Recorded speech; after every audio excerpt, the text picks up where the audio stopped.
Mga fans ni na Kim Chiu, Catherine Bernardo nagbangayan. Nagkaroon ng matinding diskusyon sa social media kamakailan ang mga taga-suporta ni na Catherine Bernardo at Kim Chiu. Dulot ng titulong, People's Superstar. Nagsimula ang isyu sa isang post sa X, dating Twitter, kung saan ipinahayag ng isang tagahanga na si Atmam Shidevine na ang titulong ito ay ibinigay ng star. Sinama kay Kim Chiu. Ayon sa Fanny, nang magkaroon ng mall tour ang pelikulang, My Love Will Make You Disappear, na pinagbibidahan ni Kim Chiu at Paolo Avellino, tinawag si Kim bilang, People's Superstar, ng host ng event. Ang insidenteng ito ay nagdulot ng matinding reaksyon mula sa mga taga-suporta ni Catherine, na naniniwala na hindi nararapat ang naturang titulong ibigay kay Kim. Sa post, sinabi ng Fanny, kaya pala triggered ang fans ni Catherine Bernardo dahil tinawag na People's Superstar ng Star Cinema si Kim Chiu. True deserve naman ni Kim Chiu ang title trio Monday to Sunday ba naman. Nakikita sa TV Trio. Ang post na ito ay agad na nagkaroon ng iba't ibang reaksyon mula sa iba pang mga tagahanga na nagbigay ng kanilang pananaw sa issue.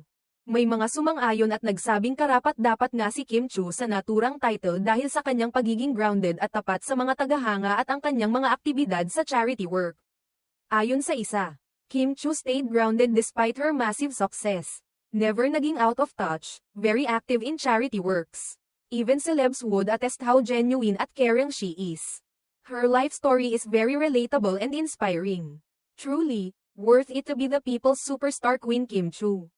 Gayunpaman, hindi rin pinalampas ng ilang netizens ang isyong ito. Kaya't nagkaroon ng mga saloobin mula sa mga solid Fanny ni Catherine Bernardo. Isa na rito ang isang netizen na nagsabi, NG, Superstar, gising ka baka nananaginip ka. Paabutan NYU muna 2B movie niya hahaha. Ipinakita nito ang kanyang hindi pagsang-ayon sa pagbigay ng naturang titulong, People's Superstar, kay Kim. At binanggit ang kakulangan ng pelikula ni Kim na umabot sa 2 bilyon na kinita. Habang ang isyong ito ay patuloy na pinag-uusapan, nagpatuloy ang pagpapalitan ng opinyon sa social media. Tila ito ay isang pagkakataon na muling nagbanggaan ang mga taga-suporta ng dalawang sikat na artista, na may kanya-kanyang opinyon at pananaw tungkol sa kung sino ang karapat-dapat sa titulong People's Superstar. Hindi rin nakaligtas sa mga Fanny ang pagbibigay ng mga patutsyada at reaksyon sa mga post na nagsusulong ng kanilang paboritong artista.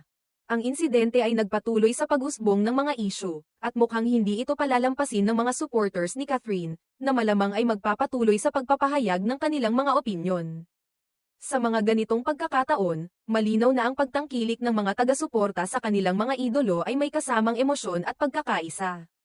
Ngunit maaari din itong magdulot ng mga hindi pagkakasunduan at kontrobersya sa social media. Sa kabila ng mga sigalot na ito, mahalaga pa ring tandaan na ang mga artistang tulad ni Kim Chiu at Catherine Bernardo ay parehong may malaking kontribusyon sa industriya ng showbiz at parehong may karapatan sa kanilang mga tagumpay.